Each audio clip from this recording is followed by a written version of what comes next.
사람이 일정한 나이가 되면 조절 기능을 획득해요. 모든 생각과 행동과 감정과 욕구와 네. 이런 것들을 이제 어느 정도 조절을 해내야 되는데 네. 그 조절이 언제나 연령 기준으로 나이에 그래도 어느 정도 맞게 조절을 네. 할 수 있는 능력이 생겨야 되는데 요 능력이 조금 늦는 사람들이 있어요. 그래서 ADHD가 사람의 됨됨이에 문제가 있거나 그런 게 아니라 조절을 담당하는 기능이 좀 약간 덜 큰 거예요. 네. 한 사람만 놓고 보면 그래도 3년 전보다 낫다 이렇지만 자기 나이 기준으로 딱 보면 어린 거죠. 그러니까 나이가 어렸을 때보다는 성장하면서 조절을 좀 더 요구할 때 더더더 문제가 생기는 거죠. 근데 이제 치료가 잘 되는 문제예요, ADHD가. 근데 치료를 제대로 잘 유지하기가 쉽지가 않아요.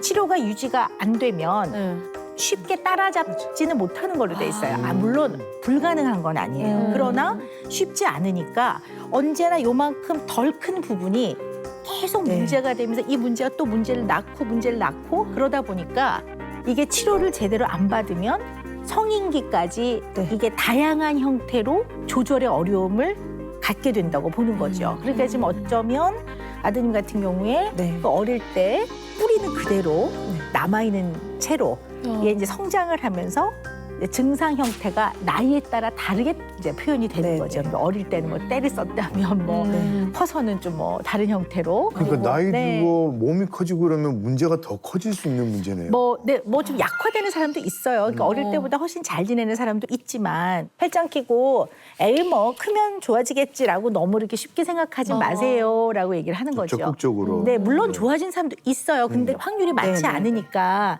아이의 인생을 나중에 좋아지겠지라고 너무 내버려 두지는 말라는 거죠. 근데 이게 굉장히 사람 마음이 이제 되게 간사한 것이 약물 치료를 시작한다는 심리적인 안정감이 생기는 거예요. 어른들한테. 그러니까 아이가 일단 눈에 띄게 좀 얌전해지고 조용해지고 하니까 분명히 약효가 도는구나라고 생각을 하니 그런 상황이 안심하게 됐다. 되죠. 네, 근데 그 약효가 도는 그 말 그대로 그 유지되는 시간은 정해져 있거든요. 그게 지나면 다시 원래대로 와요.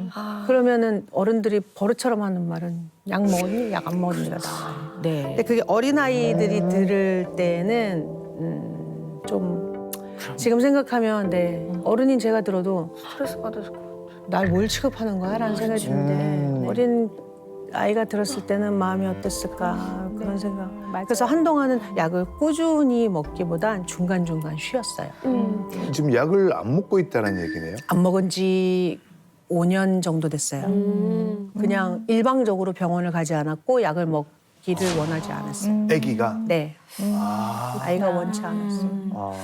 영주 씨가 정말 중요한 얘기 하셨어요. 애가 약을 먹고 안 먹고 차이가 많이 난다는 거는 약이 잘 듣는다는 얘기거든요. 잘 들었을 때 야, 너 이거 먹고 나면 네가 되게 많이 노력을 해서 정말 좋은 모습이야. 야, 멋지다. 이렇게 해줘야지. 약을 먹고 잘 지낼 때는 됐어. 애가 문제 일으킬 때 너 약 안 먹었지? 이러면 이제 아이가 굉장히 그 부분에서 부정적인 생각을 하게 될 수가 있는데 그런 면에서 그때 그 당시에 아이는 어리니까 이제 어떤 영향을 받았을지를 되짚어보면 한 번쯤 또 마음이 아픈 거죠. 네. 근데 우리 그 아드님 얘기를 들어보니까 학창 시절도 좀 이렇게 좀 만만치는 않았겠어요.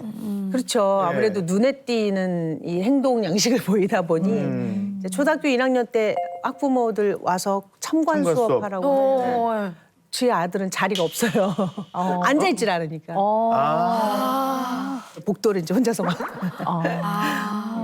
이제 학부형들이 학기 초에 저 불러서 햄버거 집에 아침 8시 애들 등교시켜놓고 엄마들 따로 모았는데 7명, 8명 엄마들이 저보고 전학을 권유하고 그거 좀 너무한 거 아니야? 학교 다니 3개월 좀 안 됐을 때였거든요. 그래서 왜 그러시냐 했더니 정상이 아니라면서요. 그리고 뭐 그런 아이들 다니는 학교가 있는데 그런 데 알아보라고. 그래서 제가 그랬어요. 그런 아이들이 어떤 아이들이냐. 그런 아이들이 다니는 학교가 있으면 말씀 좀 해주시라. 제가 그래서 뻗쳤어요. 무릎 꿇고. 저 못 가요, 전화. 무릎까지 꿇으시면서. 네, 무릎. 그러셨구나. 근데 뭐 그냥 무릎 꿇는 건 어렵진 않더라고요.